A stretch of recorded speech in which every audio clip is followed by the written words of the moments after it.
Hi friends, அஸ்ஸலாமு அலைக்கும். எல்லோரும் எப்படி இருக்கிறீங்க? Welcome to our channel. இன்றைக்கி நம்ம சேனலில் ஒரு இஃப்தார் விளாக் பார்க்கலாம். ரொம்பவே இன்ட்ரெஸ்டிங்காக இருக்கும். நம்ம சேனலுக்கு இப்போ தான் ஃபர்ஸ்ட் டைம் வரீங்க அப்படின்னா நம்ம சேனலில் நிறையவே குக்கிங் வீடியோஸ் இருக்குது. டிப்ஸ் அண்ட் ட்ரிக்ஸ் நிறையா இருக்குது. ஹோம் மேக்கர்ஸ்க்கு யூஸ்ஃபுல்லான டிப்ஸும் இருக்குது. கூடவே மணி சேவிங் டிப்ஸ் இருக்குது. கேட் வீடியோஸ் நிறையவே இருக்குது. உங்களுக்கு கேட் ரொம்ப பிடிக்கும் அப்படின்னா ரொம்பவே ஃபன்னி வீடியோஸ்லாம் இருக்குது. வேணுன்றவங்க கோ த்ரூ பண்ணுங்கள் channel one time. Okay friends, இப்போ வாங்க இந்த மினி விளாக்குள்ளே போகலாம். இஃப்தார் ரெசிபி ஸ்டார்ட் பண்ணுறதுக்கு முன்னாடி பசங்க ஸ்கூல்லேருந்து வந்துட்டாங்க. ஸோ அவங்களுக்கு ஃபஸ்ட்டு டீ போட்டுடலாம் அப்படின்ட்டு ஒரு சைடில் டீ கொதிச்சிட்ருக்கு. இதுக்கப்புறமா நம்ம இடையில வந்துட்டு பாசிப்பருப்பு பாயாசம், அதாவது பாசிப்பருப்பு கஞ்சி செய்கிறோம். இது ரொம்பவே கூலிங் எஃபெக்ட் கிடைக்கும். இந்த நோம்பு டைம்லையும் சரி, வெயிலில் மற்ற எல்லாருமே சாப்பிட்லாம். ரொம்பவே ஹெல்த்தியான டிஷ் இது. இதுக்கு ஒரு கப் அளவுக்கு பாசிப்பருப்பு எடுத்துக்கோங்க. கூடவே ஒரு டேபிள் ஸ்பூன் அளவுக்கு ஜவ்வரிசி ஆட் பண்ணிக்கோங்க.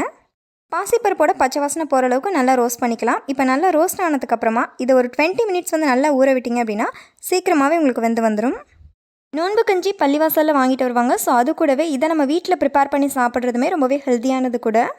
இந்த வெயில் டைமுக்கு எல்லாருமே சாப்பிட்லாம், ரொம்பவே ஹெல்த்தியானதும் கூட. இப்போ இது கூட தண்ணி ஆட் பண்ணிக்கலாம். வாட்டர் ஆட் பண்ணிவிட்டு நல்லா ஒரு 20 மினிட்ஸ் ஊற வச்சிடலாம். இப்போ பாருங்கள், நல்லாவே ஊறிடுச்சு.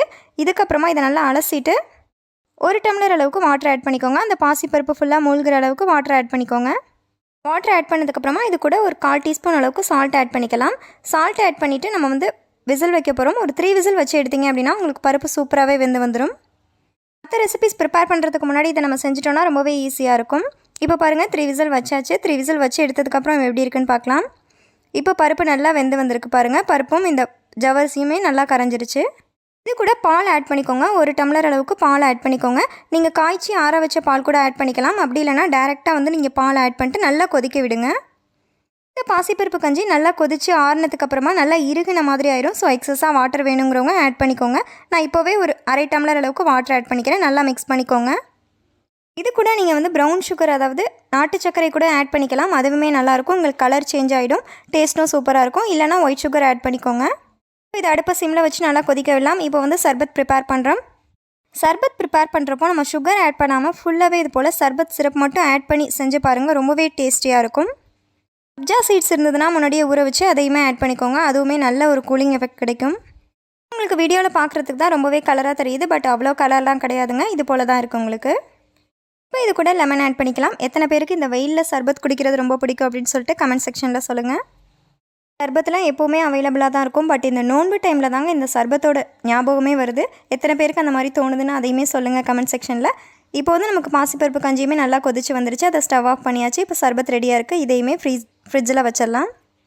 இந்த ரெசிபிக்கு காரசாரமாக ஏதாவது சாப்பிட்டா தான் இன்னுமே ஹைலைட்டாக இருக்கும். ஸோ அதுக்காக இப்போ ஆனியன் பக்கோடா ரெடி பண்ணலாம்.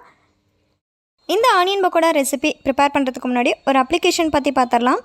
அதாவது பைமோட் அப்படின்ற ஷாப்பிங் ஆப். இந்த வீடியோவை நமக்கு ஸ்பான்சர் பண்ணுறவங்க பைமோட் ஷாப்பிங் ஆப் தாங்க. இந்த ஷாப்பிங் ஆப்பில் நிறையவே கிராசரிஸ் ஐட்டம்ஸ் ரொம்ப அஃபோர்டபுள் ப்ரைஸஸில் இருக்குது. நீங்கள் மற்ற ஆன்லைன் ஷாப்பிங்கை கம்பேர் பண்ணுறப்போ ரொம்பவே சீப் அண்ட் பெஸ்ட்டாக உங்களுக்கு அவைலபிளாக இருக்குது. டிஸ்கிரிப்ஷனில் லிங்க் கொடுக்குறேன். வேணுன்றவங்க இந்த app one time go through பண்ணுங்கள். யூஸ்ஃபுல்லாக இருந்ததுன்னா இந்த ஆப்பில் பர்ச்சேஸ் பண்ணி பாருங்கள். ஃப்ரெண்ட்ஸ்க்கு யாருக்காவது யூஸ்ஃபுல்லாக இருந்ததுன்னா ஷேர் பண்ணிக்கோங்க. இப்போ வாங்க வீடியோ கண்டினியூ பண்ணலாம். இப்போ இந்த ரெசிபிக்கு தேவையான அளவு ஆனியன் நல்லா பொடி பொடியாக சாப் பண்ணி நீளமாக சாப் பண்ணி எடுத்துக்கோங்க. கூடவே புதினா, மல்லி, கருவேப்பிலையெல்லாம் ஆட் பண்ணிக்கோங்க. ஆனியன் பக்கோடா செய்கிறதுக்கு இது போல் ஆனியன் ஆட் பண்ணதுக்கப்புறமா கடலை மாவு ஆட் பண்ணிக்கோங்க. கடலை மாவு ஒரு 2 டேபிள் ஸ்பூன் போதும். அரிசி மாவு இருந்ததுன்னா அதையுமே நீங்கள் ஆட் பண்ணிக்கலாம். இப்போ தேவையான அளவு சால்ட் ஆட் பண்ணிக்கோங்க. கூடவே மிளகாய்த்தூள் ஆட் பண்ணிக்கோங்க. நான் ஃபுட் கலர் ஆட் பண்ண மாட்டேன். உங்களுக்கு ஃபுட் கலர் வேணும்னா அதையுமே நீங்கள் ஆட் பண்ணிக்கோங்க. நம்ம வாட்டர் அதிகமாக ஆட் பண்ண தேவையில்லை. இந்த வெங்காயமே நல்லா தண்ணி விட்டு வரும். ஸோ இது போல் நல்லா பிசைஞ்சு எடுத்தீங்க அப்படின்னா உங்களுக்கு ரொம்பவே பக்கோடா ரொம்பவே கிறிஸ்பியாக இருக்கும். டீ டைமில் நீங்கள் சாப்பிட்றதுக்கு ரொம்பவே பெஸ்ட்டான ரெசிபியாக இருக்கும். வாட்டர் தேவைப்பட்டால் ஒரு 1 or 2 ட்ராப்ஸ் மட்டும் ஆட் பண்ணிக்கோங்க. ஆட் பண்ணி நல்லா மிக்ஸ் பண்ணி எடுத்திங்கன்னா இது போல் உங்களுக்கு நல்லா உதிரியாக பக்கோடா கிடைக்கும். ஆனியன் பக்கோடா ப்ரிப்பேர் பண்ணுறப்போ உங்கள்கிட்ட கேரட், முட்டைக்கோஸ்லாம் இருந்ததுன்னா சேர்த்து ஆட் பண்ணி போட்டிங்கன்னா அதுவுமே ரொம்பவே டேஸ்டியாக இருக்குங்க. ட்ரை பண்ணி பாருங்கள். நிறையவே ஸ்நாக்ஸ் ரெசிபிஸ் நம்ம சேனலில் இருக்குங்க. வேணுன்றவங்க கோ த்ரூ பண்ணிக்கோங்க. இப்போ இந்த பக்கோடா மிக்ஸ் லாஸ்ட் மினிட்டில், அதாவது ஒரு 20 மினிட்ஸ்க்கு முன்னாடி நம்ம செஞ்சோம் அப்படின்னா ரொம்பவே கிறிஸ்பியாக இருக்கும் இஃப்தார் டைமுக்கு. இப்போ எல்லாமே ரெடியாக இருக்குது. டேரெக்டாக நம்ம ஆயிலில் பொரிச்சு எடுக்க வேண்டியதுதான்.